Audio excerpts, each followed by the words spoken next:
કેમ છો દોસ્તો? Good morning.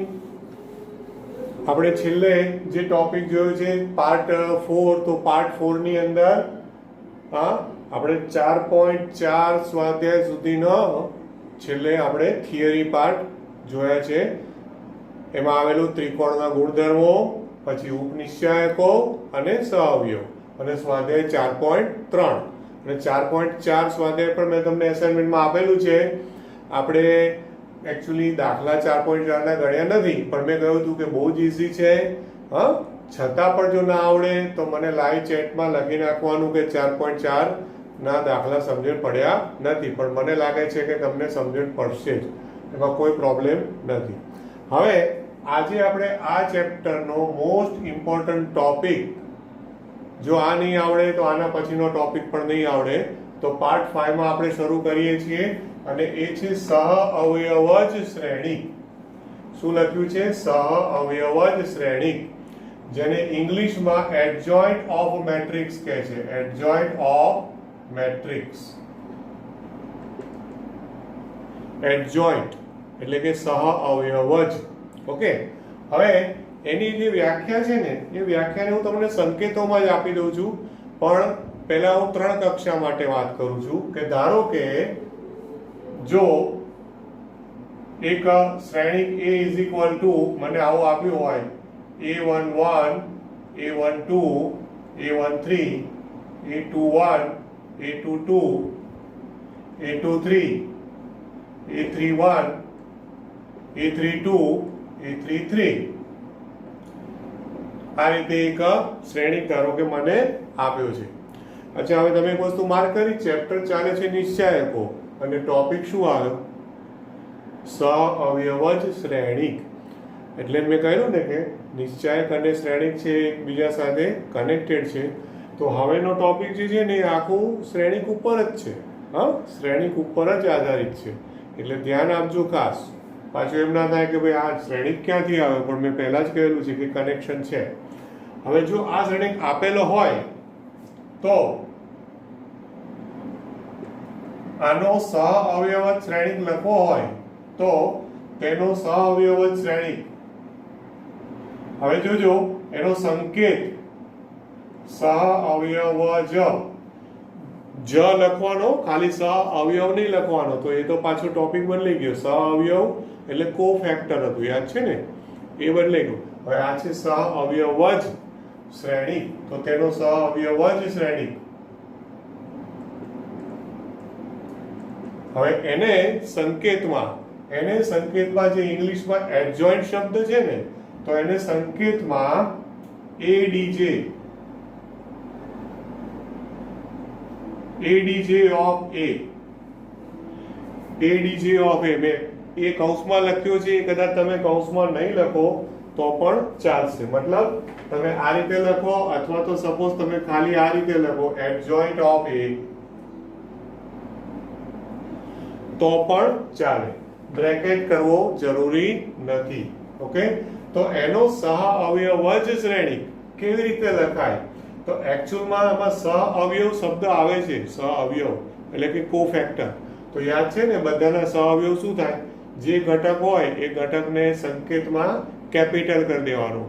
એટલે A11 છે તો A11 નો સહઅવયવ કેપિટલ A11, A12 નો સહઅવયવ capital A12, and so on. 9 ના લખાય ને. તો હવે જુઓ કે આ કેટલી લાંબી પ્રોસેસ છે. મને ધારો કે એવું કે સહઅવયવજ શ્રેણિક એટલે કે એડજોઇન્ટ શ્રેણિક શોધો, તો કેટલી લાંબી પ્રોસેસ તમે વિચારજો કે મારે 9 ના સહઅવયવ શોધવાના. 9 ના સહઅવયવ એટલે કે કોફેક્ટર શોધવાના, અને એ કોફેક્ટર શોધીને જ્યારે મારે એનો એડજોઇન્ટ લખવાનો આવે તો શું કરવાનું? સહઅવયવનું RI to CI કરી દેવાનું. સહઅવયવનું RI to CI. સહઅવયવનું RI to CI એટલે શું?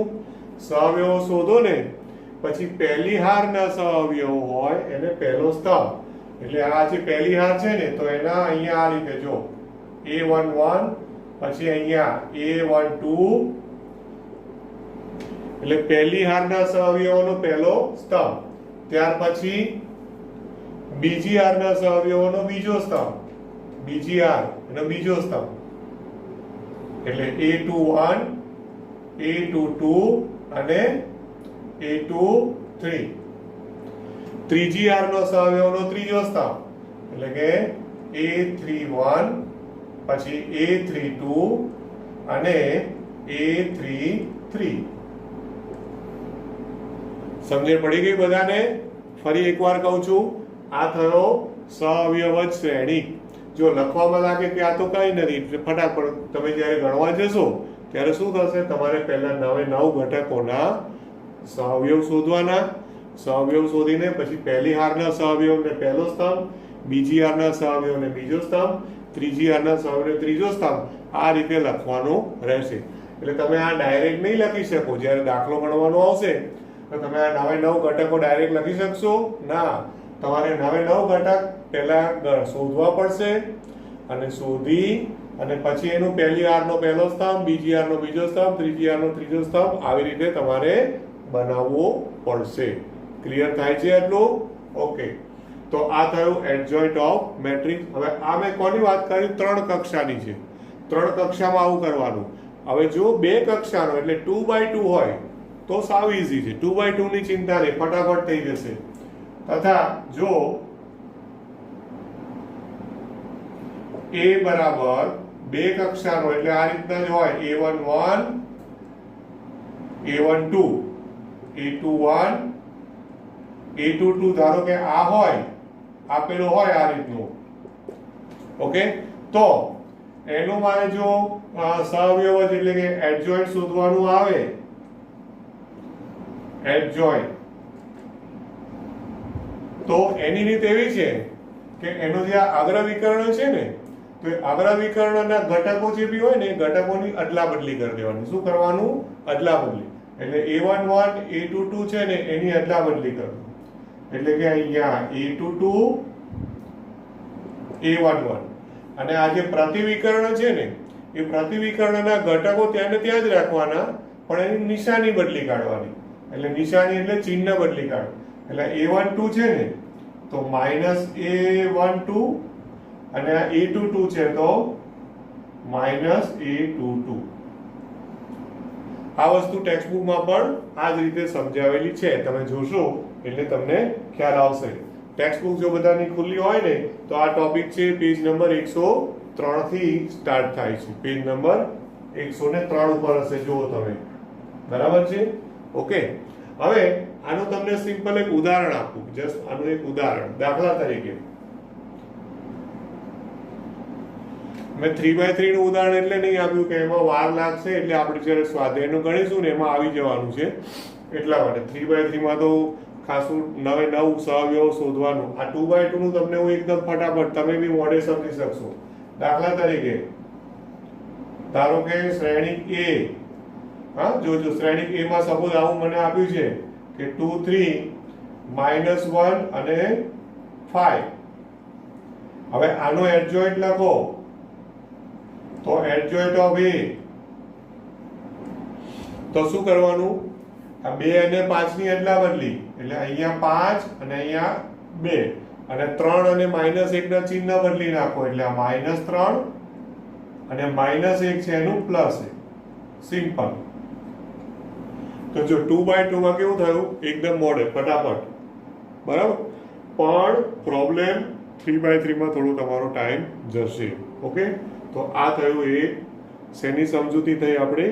એડજોઇન્ટ એટલે કે સહઅવયવ શ્રેણીકની. હવે આ જે સહઅવયવ શ્રેણીક છે ને એના ઉપરથી એના કેટલાક ગુણધર્મો છે અને બીજી એક બે વ્યાખ્યાઓ આપી છે. હવે જે ગુણધર્મો છે ને એ અહીંયા પ્રમેયો તરીકે આપ્યા છે. ઓકે, તો એ જે પ્રમેયો છે એ ગુણધર્મો તરીકે, એટલે કે યાદ રાખવાનું કે એનો ઉપયોગ દાખલાઓ ગણવામાં આવશે. તો પ્રમેય 1, તો પ્રમેય 1 એટલે એકચ્યુઅલમાં એ ગુણધર્મ નંબર 1 છે. એનો દાખલા ગણતી વખતે એનો ઉપયોગ આવશે. હવે પ્રમેય 1 એટલે કે પહેલો ગુણધર્મ એવો છે, હા ધ્યાન આપજો. હવે છે ને શું થાય છે કે એક્ઝામમાં આ પ્રમેયનો ઉપયોગ આવે ને તો જેને આ ગુણધર્મ ખબર હોય ને, જેને આ ગુણધર્મ ખબર હોય એ લોકો આ MCQમાં પણ આ દાખલો આવે તો ગભરાય નહીં તો આ પરિણામ લખું જ તમને એવું થાય કે આ તો MCQમાં ક્યાંથી આવે. જોજો, કોઈ પણ ચોરસ n કક્ષાનો ચોરસ શ્રેણિક માટેની જ વાત છે. જો આમાં ચોરસ જ હોય 2x2 3x3 એટલું યાદ રાખજો. ચોરસ શ્રેણિક માટે, ચોરસ શ્રેણિક માટે. હવે ચોરસ શ્રેણિક કોઈ પણ હોય 2x2 3x3 કંઈ પણ હોય તો a into adjoint of a is equal to adjoint of a into a is equal to નિશ્ચાયક a into I. આ છે ને મોડ્યુલસ નથી, શું છે? નિશ્ચાયક a into I છે. ખ્યાલ? તો a ગુણ્યા adjoint of a is equal to adjoint of a ગુણ્યા a is equal to નિશ્ચાયક a into I. હવે મેં કહ્યું એમ આના ઉપરથી MCQ કેવી રીતે બને અથવા તો એ ઓબ્જેક્ટિવ ટાઈપનો પ્રશ્ન. કોઈ પણ એક તમને દાખલો આપ્યો હોય 3x3, ટેક્સ્ટબુક બધાની ખુલ્લી હોય ને, તો ટેક્સ્ટબુકમાં પેજ નંબર 105, તો ટેક્સ્ટબુકમાં પેજ નંબર 105 ઉપર તમે ઉદાહરણ નંબર 24 જુઓ. ટેક્સ્ટબુકમાં પેજ નંબર 105 ઉપર ઉદાહરણ નંબર 24 જુઓ. ઓકે,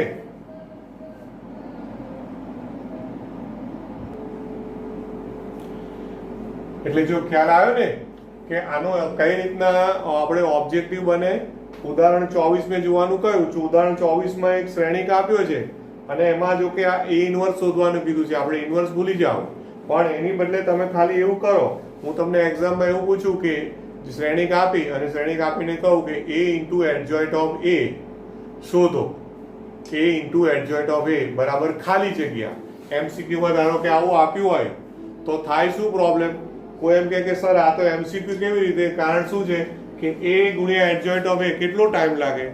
પહેલા એક તો adjoint શોધો, adjoint શોધીને પછી A એની સાથે ગુણાકાર કરો, ક્યારે જવાબ આવે? તો કે આ તો MCQ થોડો છે, પણ જેને ખબર હોય કે એના બરાબર નિશ્ચાયક A into I છે તો આ બુદ્ધિ વાપરીને કોઈ આ ના કરે. શું કરે? નિશ્ચાયક A into I જ કરવાનું રહે. એટલે ઉદાહરણ 24 છે ને, એમાં A into adjoint of A બરાબર નિશ્ચાયક A into I ની ચકાસણી કરો એવું કહ્યું છે. તો હું એક્ઝામમાં ચકાસણી કરો એવું ના પૂછું, હું તમને એવું કહું કે A into adjoint of A બરાબર ડેશ અને નીચે 4 ઓપ્શન આપ્યા હોય ABCD. તો કોઈ કે ભાઈ સર આટલો બધો લાંબો દાખલો MCQ માં, પણ તમારે આ જો પ્રમેય આવડતો હોય તો નિશ્ચાયક A ગુણ્યા I કરવાનો. નિશ્ચાયક A એટલે શું? સિમ્પલ. આવો શ્રેણિક આપ્યો હોય એનો તમે નિશ્ચાયક શોધી કાઢો.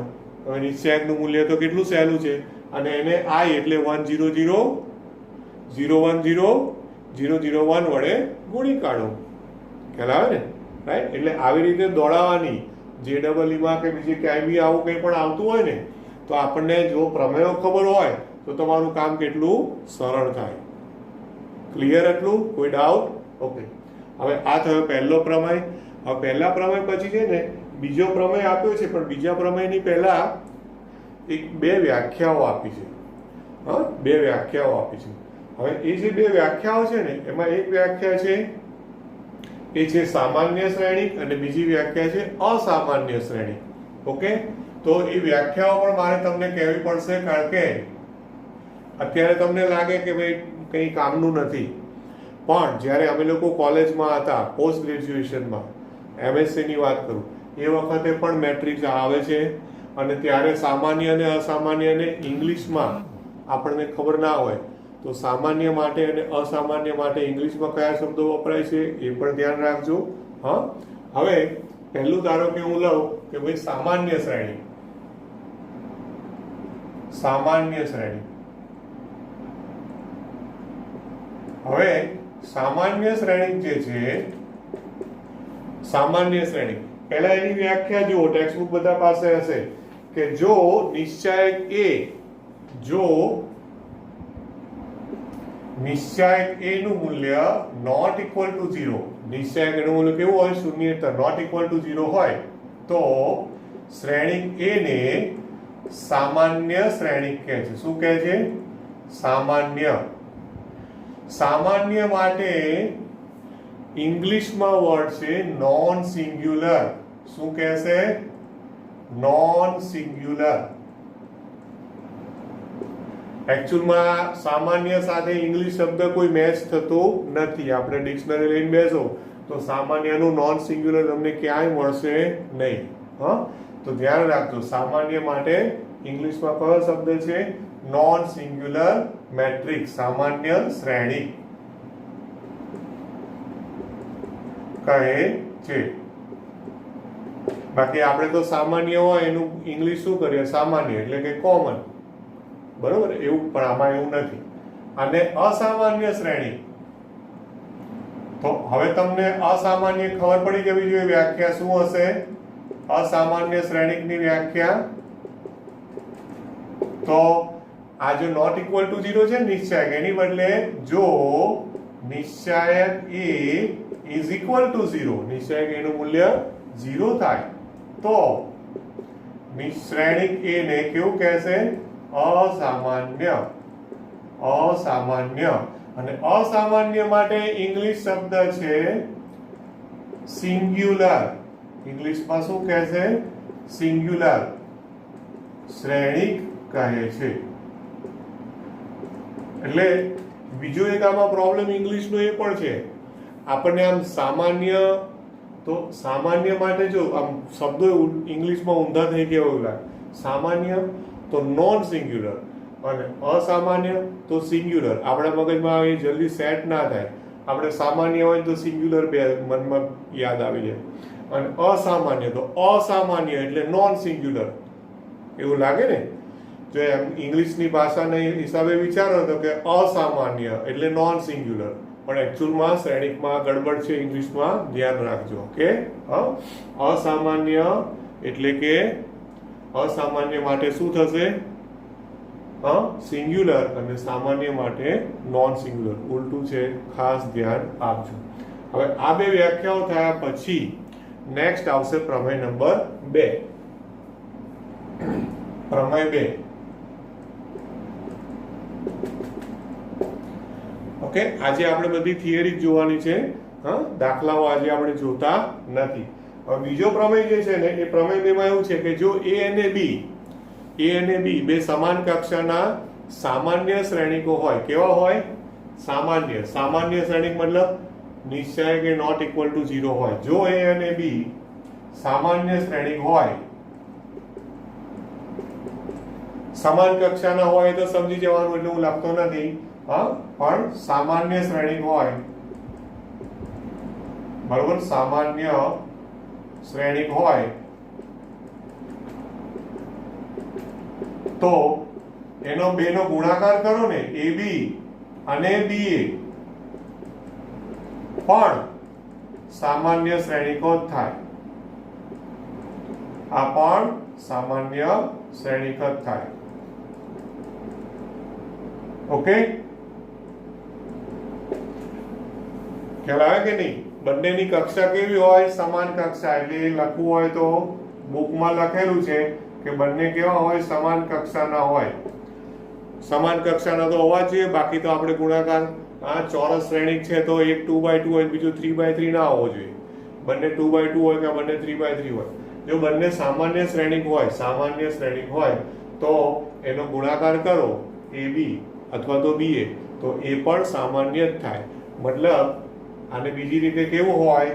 સામાન્ય થાય એનો મતલબ શું? એટલે કે નિશ્ચાયક AB પણ નોટ ઇક્વલ ટુ 0 થાય અને નિશ્ચાયક BA પણ નોટ ઇક્વલ ટુ 0 થાય. સમજણ પડે છે ને? કારણ કે સામાન્ય થયું તો સામાન્યની વ્યાખ્યા શું છે? કે જો એ સામાન્ય હોય તો નિશ્ચાયક A નોટ ઇક્વલ ટુ 0. તો જો AB સામાન્ય હોય, AB, તો નિશ્ચાયક AB નોટ ઇક્વલ ટુ 0 થવું જોઈએ. BA પણ સામાન્ય હોય તો એનો પણ નિશ્ચાયક નોટ ઇક્વલ ટુ 0 થવું જોઈએ. સમજણ પડે છે આટલી? તો આ થયો પ્રમેય નંબર 2. ઓકે, અચ્છા, ત્યાર પછી પ્રમેય નંબર 3 આપ્યો છે. ત્રીજું પ્રમેય, પ્રમેય 3. પ્રમેય 3 માં એવું કહે છે કે એ અને બી જ્યારે સમાન કક્ષાના શ્રેણિકો હોય તો એમાં તમે જુઓ એક ગુણધર્મ આપ્યો છે નિશ્ચાયક એ બી, એને હું શોર્ટમાં લખું છું, તમારે પણ એ રીતે યાદ રાખવાનું, બીજું બધું યાદ રાખવાની જરૂર નથી. નિશ્ચાયક એ બી બરાબર નિશ્ચાયક એ ગુણ્યા નિશ્ચાયક બી, આટલું જ યાદ રાખવાનું છે. વિધાનમાં આખું લાંબુ આપ્યું છે. શું આપ્યું છે કે બે શ્રેણિકના ગુણાકારનો નિશ્ચાયક બરોબર છે એ તેના અનુરૂપ નિશ્ચાયકના ગુણાકારની બરાબર છે. બરોબર, આવું બધું લખ્યું છે. એ બધું તમારે બહુ યાદ રાખવાની જરૂર નથી. મેઇન આને આટલું યાદ રાખજો. શું છે? નિશ્ચાયક એ બી ઇઝ ઇક્વલ ટુ નિશ્ચાયક એ ગુણ્યા નિશ્ચાયક બી. શું કહેવા માંગે છે આમાં? ડાબી બાજુ પહેલા એ અને બી નો ગુણાકાર કરો, એ અને બી નો ગુણાકાર કરીને પછી એનું નિશ્ચાયક લો, અથવા જમણી બાજુ શું કહે છે? એ નો નિશ્ચાયક શોધો, બી નો નિશ્ચાયક શોધો અને પછી બેનો ગુણાકાર કરો, તો બંને બાજુના આન્સર કેવા આવશે? સમાન જ આવશે. બોલો, આટલું સમજાય છે? ક્લિયર? Okay, right. હવે એક છેલ્લો પ્રમેય આપ્યો છે. ટોટલ આની અંદર 4 પ્રમેય છે આના, બરોબર? તો પ્રમેય નંબર 4, આ બધા કામના છે, યાદ રાખજો. પ્રમેય નંબર 4.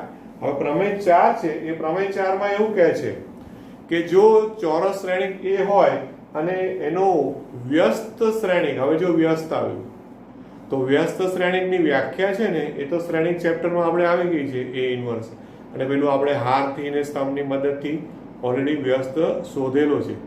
તો જો ચોરસ શ્રેણિક એનો વ્યસ્તનું અસ્તિત્વ હોય તો પ્રમેય 4 એવું કહે છે કે તે અનન્ય હોય, અનન્ય તો હોય જ, પણ એ સામાન્ય શ્રેણિક હોય. જો વિધાન વાંચો એવું કહે છે કે ચોરસ શ્રેણિક એને વ્યસ્ત શ્રેણિક હોય તો અને તો જ. તો અને તો જ એટલે શું? યાદ છે ને? તો અને તો જ એટલે શું થયું? આવશ્યક અને પર્યાપ્ત શરત, એટલે કે ડબલ ઇમ્પ્લાઇઝ. તો અને તો જ કાઢી નાખો તો અને તો જ ની બદલે શું લખાય? ડબલ ઇમ્પ્લાઇઝ પણ હું લખી શકું. ઓકે, તો આનું વિધાન છે એવું છે કે જો ચોરસ શ્રેણિક એ ને વ્યસ્ત શ્રેણિક હોય, જો બધી ચોરસ શબ્દ લખે છે પણ ચોરસ તો હોવા જોઈએ, બાકી ઇન્વર્સ મળવાનો નથી. જો ચોરસ શ્રેણિક એ ને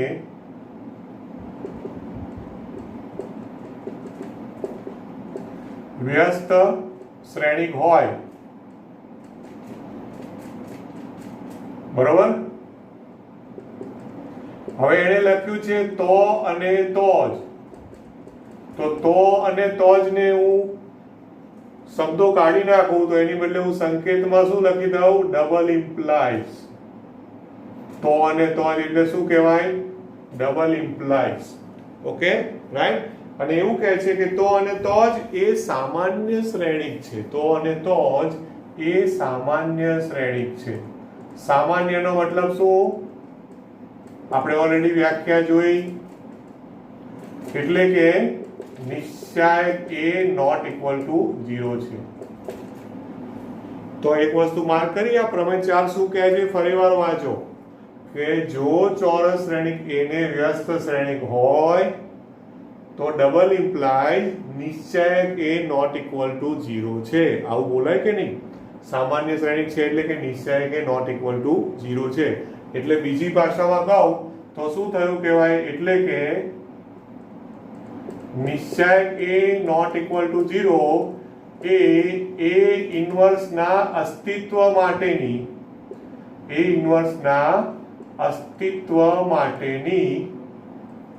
આવશ્યક અને પર્યાપ્ત શરત કહેવાય. શું કહેવાય? આવશ્યક અને પર્યાપ્ત શરત છે. ખ્યાલ આવે છે? આવશ્યક અને પર્યાપ્ત શરત છે. મતલબ કે જો એ ઇન્વર્સ શોધવાનો આવે આ ચોથા ચેપ્ટરમાં, અને એવું કહે કે ભાઈ જો અસ્તિત્વ હોય તો શોધો, તો અસ્તિત્વ છે કે નહીં એવું કેવી રીતે ચકાસશો? તો કે અસ્તિત્વ હોય એના માટે જે પણ શ્રેણિક આપ્યો હોય ને એ શ્રેણિકનું પહેલા નિશ્ચાયક શોધવાનું, અને નિશ્ચાયક શોધો અને ધારો કે નિશ્ચાયકનું મૂલ્ય કેવું આવે? નોટ ઇક્વલ ટુ 0 આવે. કેવું આવે? નોટ ઇક્વલ ટુ 0 આવે. તો તમારે શું સમજી લેવાનું કે શ્રેણિકનો ઇન્વર્સ મળે છે, અને જો ઇક્વલ ટુ 0 આવે તો એનો ઇન્વર્સ મળતો નથી. આટલું સમજાય છે? બરાબર. તો ચોથું આ જે પ્રમેય છે ને પ્રમેય 4 એ આખું એકચ્યુઅલમાં મોસ્ટ આઈએમપી છે એટલું યાદ રાખજો. અને આ જ પેજ ઉપર ટેક્સ્ટ બુક ઉપર ધ્યાન આપજો, પેજ નંબર 105, આ પ્રમેય 4 અને પ્રમેય 4 જે પૂરું થાય છે એની છેલ્લી લાઈન ઉદાહરણ 24 ની ઉપરની, ઉદાહરણ 24 ની ઉપરની પહેલી લાઈન, એ બધા બોક્સ બનાવી લેજો. મોસ્ટ ઇમ્પોર્ટન્ટ સૂત્ર એ ઇન્વર્સ શોધવા માટેનું સૂત્ર, એ ઇન્વર્સ શોધવા માટેનું સૂત્ર શું આપ્યું છે? હા, એ ઇન્વર્સ શોધવા માટેનું સૂત્ર મોસ્ટ ઇમ્પોર્ટન્ટ સૂત્ર છે, પણ એ સૂત્ર આ ચેપ્ટર માટેનું છે. એટલે A inverse is equal to 1 upon નિશ્ચાયક A into adjoint of A. આવું સૂત્ર છે. Okay, very very important. Okay, હવે જો આ સૂત્ર પ્રમાણે શું થયું? સૂત્ર 1 ના છેદમાં નિશ્ચાયક A ગુણ્યા એડજોઇન્ટ ઓફ A. હવે તમને આઈડિયા આવશે કે નિશ્ચાયક A નોટ ઇક્વલ ટુ 0 શું કામ જોઈએ? આ સૂત્ર પરથી ખબર પડે છે. હા, કે નિશ્ચાયક A સૂત્રમાં ક્યાં આવ્યો? અપોન, છેદમાં આવ્યો કે નહીં? હવે છેદમાં આવે તો 0 ચાલે? ના ચાલે. 1 અપોન નિશ્ચાયક A, તો નિશ્ચાયક A નું મૂલ્ય 0 હોય તો આનું અસ્તિત્વ થાય નહીં, અવ્યાખ્યાયિત થઈ જાય. એટલે નિશ્ચાયક A કમ્પલસરી કેવો હોવો જોઈએ? નોટ ઇક્વલ ટુ 0 હોય. એટલે જો પાછું ઇન્વર્સ શોધવા માટે પણ તમારે કોની જરૂર પડી? નિશ્ચાયક A તો ખરું જ, પણ એડજોઇન્ટ ઓફ A. તો જેને એડજોઇન્ટ ઓફ A આવડે એને ઇન્વર્સ આવડે. ઇન્વર્સ આવડે એમાં કોઈ અઘરું નથી. તો હવે તમે વસ્તુ એક માર્ક કરો કે A ઇન્વર્સ એટલે શ્રેણિકનો વ્યસ્ત શોધવા માટેની હવે તમારી પાસે બે રીત છે. બે રીત છે. એક રીત કઈ? પેલી થર્ડ ચેપ્ટરમાં જોઈ ને, પેલી હારવાળી કે સ્તંભવાળી, યાદ છે ને? હાર એસિલોન પદ્ધતિ મેં કહ્યું હતું. હા, કે A is equal two IA અથવા તો A is equal two AI કરીને આખું બેઝિક ક્રિયાઓ કરીને શોધતા હતા. અને બીજી મેથડ આ થઈ. બીજી મેથડ આ થઈ. હા, હવે એક્ઝામમાં તમને એવું થાય કે સર કઈ મેથડ લગાવું? હું આ લગાવું કે પેલી મેથડ લગાવું? તો જો તમને સ્પષ્ટતા ના કરે ઇન્વર્સ શોધવામાં કે કઈ મેથડ લગાવું, તો તમે બેમાંથી કોઈ પણ એક મેથડથી ઇન્વર્સ શોધી શકો છો. એમાં કોઈ પ્રોબ્લેમ નથી. હા, પણ જો એવું ચોખવટ કરે કે ભાઈ આ હાર એસિલોન પદ્ધતિથી એટલે હારની પ્રક્રિયાઓથી શોધો, તો પછી આ સૂત્ર ના વપરાય, તો પછી તમારે કમ્પલસરી પેલી થર્ડ ચેપ્ટર વાળી મેથડ વાપરવી પડે. પણ જો ના કે તો મારી દ્રષ્ટિએ બે મેથડમાંથી વધારે સારી અને સહેલી મેથડ કઈ? કોઈ કહેશે સારી અને સહેલી મેથડ કઈ છે? આ છે. પેલા કરતા પેલામાં તમે જો ગણ્યા હશે તો તમને ખબર પડી હશે કે એમાં જો એક ભૂલ પડી, ક્યાંય પણ કોઈ ગડબડ થઈ, તો તમને ભૂલ મળશે જ નહીં પાછું નવેસરથી પહેલેથી. આ જ સહેલું પડે. હા, 1 અપોન નિશ્ચાયક એટલે નિશ્ચાયક A શોધો, એડજોઇન્ટ ઓફ A શોધો, સિમ્પલ પતી. એટલે પણ જો ચોખવટ કરે તો પેલી રીત તમારે કરવી પડે. એટલે કોઈ એવું ના વિચારશો કે હું આ જ કરું, પેલી કરું જ નહીં. એવું નહીં થાય. બોર્ડમાં ગમે તે આવી શકે છે. ઓકે, ચલો આટલા સુધીમાં કોઈને કોઈ ડાઉટ ખરો? હા, તો આજનું સેશન છે એમાં હું કોઈ દાખલા અત્યારે લેતો નથી. અહીંયા આપણે આજનું સેશન પૂરું કરીએ છીએ. હા, આના પછી 4.5 સ્વાધ્યાય અને પછી આગળ પેલા સુરેખ સમીકરણો છે એને શ્રેણિકની રીતે ઉકેલવાની એ બધી રીતો આવશે. Okay, thank you.